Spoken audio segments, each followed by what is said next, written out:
everyone, we are reading A Girl Named Helen Keller. We are about to start chapter 4. You are welcome to go to the previous videos to see the read aloud of the previous chapters. Right now, Helen is deaf and blind, and she is being taught by a special teacher named Miss Sullivan. Miss Sullivan is very hard on Helen because she wants her to understand and learn. She knows that she needs to listen to her. So right now they moved into a special little house where Helen could be alone with Miss Sullivan. Chapter 4. Miss Sullivan was strict but kind. Helen began to like her. In the little house, Miss Sullivan spelled words for Helen day and night. B-E-A-D-S, beads, D-O-G, dog, F-U-R, fur. Helen spelled the words back to her teacher, but she still did not understand what she was doing. Helen, the words mean something, said Miss Sullivan. She was begging Helen to understand.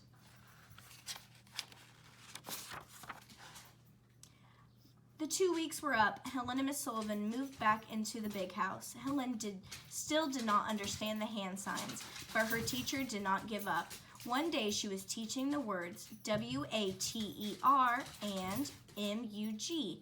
Helen mixed up the words again and again. We need a rest, said Miss Sullivan. We will take a walk outside.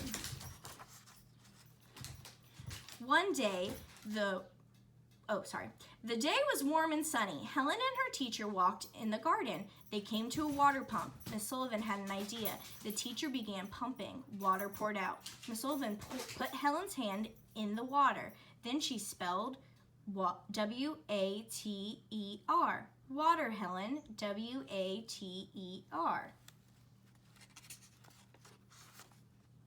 Suddenly, Helen understood. She understood that W-A-T-E-R meant that wet, something was running over her hand. She understood that water was a word. She understood that words were the most important thing in the world. Words would tell her everything that she wanted to know.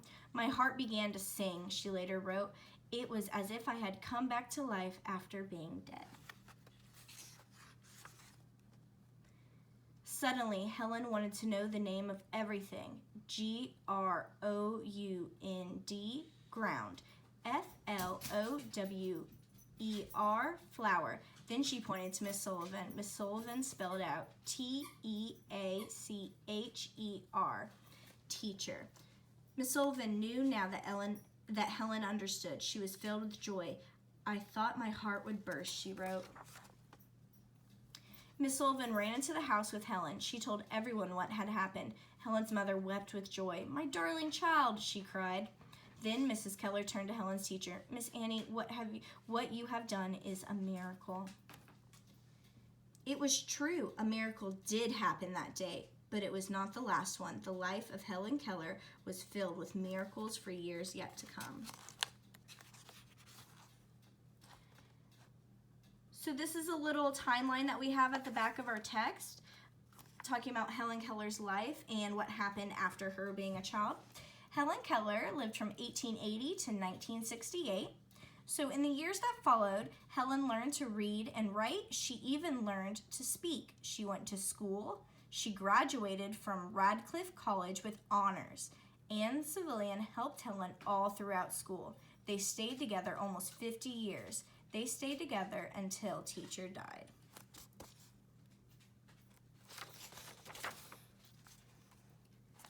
In her life, Helen wrote 5 books. She traveled many places. She met kings and presidents. She spoke to groups of people around the world.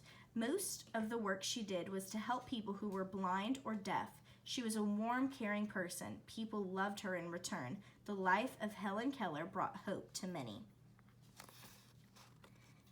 They have this really cool feature at the back of this text, a one-hand manual. So these are hand signs for the alphabet that they just put in. So this gives you a good idea of what Helen had to learn, and this is just for each individual letter.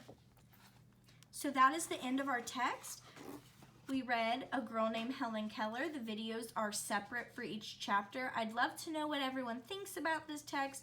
I find Helen Keller very interesting, and I thought it was great to learn about her as a child and how she was brought up.